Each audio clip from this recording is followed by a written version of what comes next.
Class इसमें हम देख रहे हैं these are the lines of Upanishads. तो उपनिषद में आप क्या पढ़ेंगे? This is the language of the Sanskrit. ये संस्कृत लैंग्वेज लिखे जाते थे और आम आदमी इस लैंग्वेज को नहीं समझ पाता था। तो उपनिषद के बारे में और जानते हैं। उपनिषद कंसिस्ट ऑफ 3 पार्ट्स। उपनिषद में 3 पार्ट्स होते थे। उपा, जिसका मीनिंग नियर बाई होता है, नी meaning at the proper place, down सही प्लेस पर, एंड सद मीन्स क्या होता है? टू सिट, बैठना। तो उपनिषद का सिंपली मीनिंग था कि प्रॉपर जगह पर सही काम के लिए पास में बैठना होता है उपनिषद। तो जब टीचर्स सेक्रेट टीचिंग्स पढ़ाते थे तो उनके पास बैठना उपनिषद कहलाता था। The text of the Upanishad consist of the vision. तो उपनिषद में जो टेक्स्ट होता था उसमें क्या विजन शामिल था? Experience and opinions of sages and seers both man and women. तो साधु और महात्माओं के विचार उसमें शामिल थे। It is presented as dialogues और debates between teachers, sages and the students.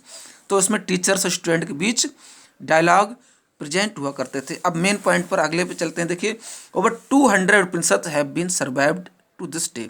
तो अब तक क्या है? लगभग 200 उपनिषद सर्वाइव हैं।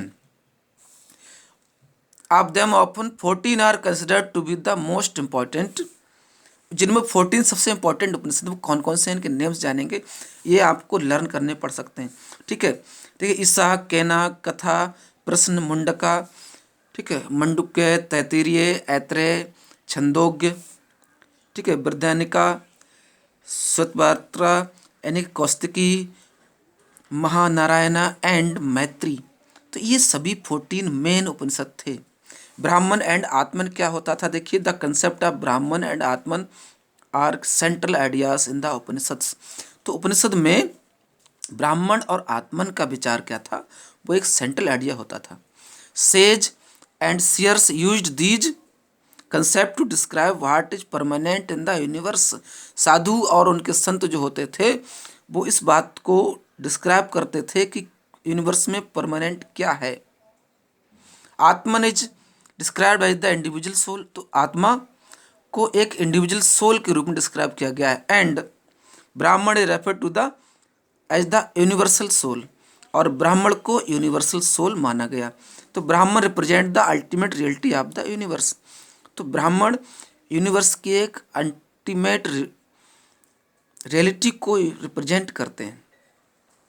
It underlies the whole universe.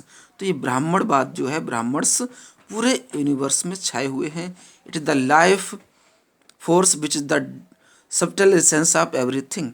तो ये एक लाइफ फोर्स है। वन कैन नॉट सी ब्राह्मण।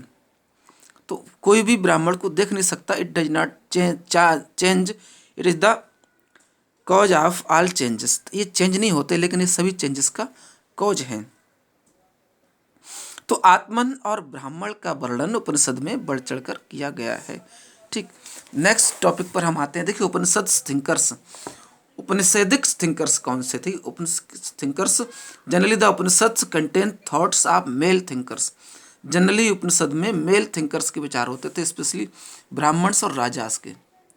There are also occasional mentions of women and poor people who participated in debates held in royal courts. तो रॉयल कोर्ट्स में जो debate हुआ करती थी उसमें बहुत ही कम वुमेन और पुअर पीपल का पार्टिसिपेशन होता था। Among women one notable mention is that अ गार्गी। तो वुमेन में एक नोटेबल नेम जरूर आता है, गार्गी, जो थी the daughter of sage Vachaknu. Sage साधु बैचकुनु की पुत्री गार्गी थी।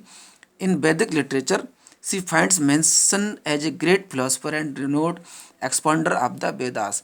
तो वैदिक लिटरेचर में उन्हें वेदों का बहुत बड़ा एक्सप्लोरर और फिलोसफर माना गया है। The Brihadaranyaka Upanishad contains detailed accounts of Gargi intervention with sage यजुनका।